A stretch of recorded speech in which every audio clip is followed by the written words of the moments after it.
দেখুন এগুলো পদ্ম কচু বলা হয় বা এগুলোকে দুধ মান কচুও বলা হয়। এই কচু শাকেরই আজকে রেসিপি করব। এই কচু শাক কিন্তু দুর্দান্ত খেতে লাগে, ভীষণ সুন্দর হয়। কালো কচু তো আপনারা অনেকেই খেয়েছেন, অনেকবারই রেসিপি, আমারও অনেক রেসিপি আছে ভিডিওতে, ইউটিউব চ্যানেলে, কিন্তু এই পদ্মমান কচুর কোনো ভিডিও নেই। তো আজকের আমি এই পদ্মমান কচুর রেসিপিটা তৈরি করব। এটা পুরো গাছটা দেখাতে পাচ্ছি না, কেননা এটা আমার পাশের বাড়িতে দিয়েছে, তাই আমি পুরো গাছটা দেখাতে পাচ্ছি না। কখনো সুযোগ হলে আমি পদ্মমান কচুর গাছটা দেখাবো। নমস্কার, আমার বৈষ্ণব রসনামৃততে সকলকে স্বাগত। কচু শাকটা আমি তুলে নেই। এর আগেও যেমন করে কালো কচু ছাড়ানো হয়, এও সেমভাবে খোসাগুলো তুলে নিতে হয়। আর খোসা ছাড়ানো ভীষণ সহজ। সবগুলো কাটা হয়ে গেল, এবার খোসাগুলো ফেলে দেব। আর এই কচুটা আবার ভালো করে আমি ধুয়ে নেব, ধুয়ে নিয়ে রান্নার কাছে চলে যাব। গ্যাসের কাছে চলে এসেছি এবং কড়া গরম করে নিয়েছি, নিয়ে সরিষার তেল দেবো। এই পদ্ম কচুটা সরিষার তেলে বেশি ভালো লাগে। দেবো একটা ফোড়ন, 2টো শুকনো লঙ্কা, সিকি চামচ 5 ফোড়ন, আর সিকি চামচ এটা রাঁধুনি, একটা হচ্ছে তেজপাতা, এটা ফোড়নে দিয়ে দেবো। দিয়ে একটু নেড়ে নেব। খুব সামান্য দেব হিং।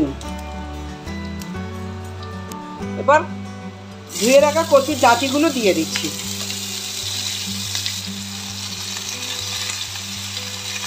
এরকম করে নাড়াচাড়া দিয়ে নেব। এভাবে লো হিটে মিনিট 2 ঢেকে রাখবো। এখন একটা মশলা রেডি করব। একটা প্লেট নিলাম, একটা ছাঁকনি বসিয়ে দিলাম। প্রথমে 1 চামচ পোস্ত দিয়ে দিলাম, বেশি 1/2 চামচ সাদা সরিষা।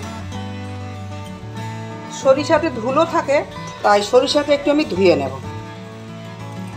জলের মধ্যে বাটিতে জল নিয়ে একটু নাড়া দিয়ে নিচ্ছি চামচে, যদি সরিষার মধ্যে যে বালি বা ধুলো আছে সেটা বেরিয়ে যাবে। হয়ে গেছে। এখন আমি শিল নোড়ার কাছে যাব। শিলের কাছে যাবার আগে এবার ঢাকাটা তুলে নিলাম এবং দেখে নিচ্ছি কচুর ডাঁটিগুলো কেমন অবস্থায় আছে। 2-2.5 মিনিট আমি এমনি দিয়ে দেবো। এবার আমি লবণ এবং হলুদ দিয়ে দেবো। খুব লবণ কম লাগে, তাই 1/2 চামচেরও কম দিলাম লবণ। 1/2 চামচ দেবো হলুদের গুঁড়ো। হলুদের গুঁড়ো এবং লবণ দিয়ে খুব ভালো করে এটা মিশিয়ে দেবো, তাহলে জল বেরোতেও সুবিধা হবে এবং শাকগুলো সেদ্ধ হয়ে যাবে। এবং লো হিটে আবার 2 মিনিটের জন্য ঢেকে দেবো। এটা ঢাকা থাক, ততক্ষণ আমি মশলাটা রেডি করে নিই। অল্প একটু নারকেল তুলে নেব দায়ের সাহায্যে।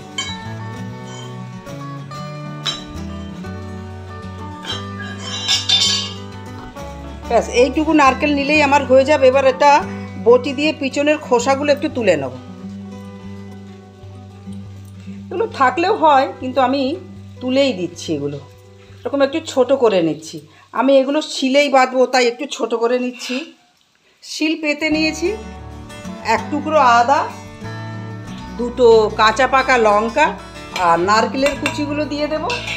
সঙ্গে সর্ষে পোস্তটা দেব, কিন্তু তার আগে আমি এটা একটু, নারকেল আছে শক্ত, তাই নারকেলটা আগে একটু বেটে নেব, তারপরে সর্ষে পোস্তটা দেব। তা একবারে হবে না, 2বারে বাটতে হবে, ওই জন্য আমি প্রথমেই সর্ষেটা দিলাম না। এখন সর্ষে পোস্তটা দিয়ে দেব এবং এটা একবারেই বেটে নেব। বেটে নিয়েছি, এবার এটা তুলে নেব। এবার ঢাকাটা খুলে নিচ্ছি।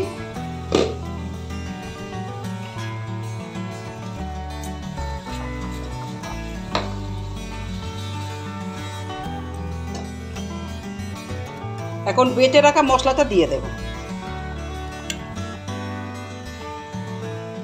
দিয়ে ভালো করে আবার মিশিয়ে দেব। সঙ্গে শিল ধোয়া জলটাও দিয়ে দেব।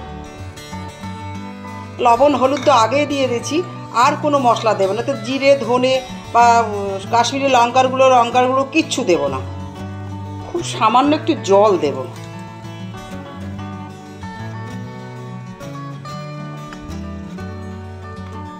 সামান্য চিনি দিয়ে দেব।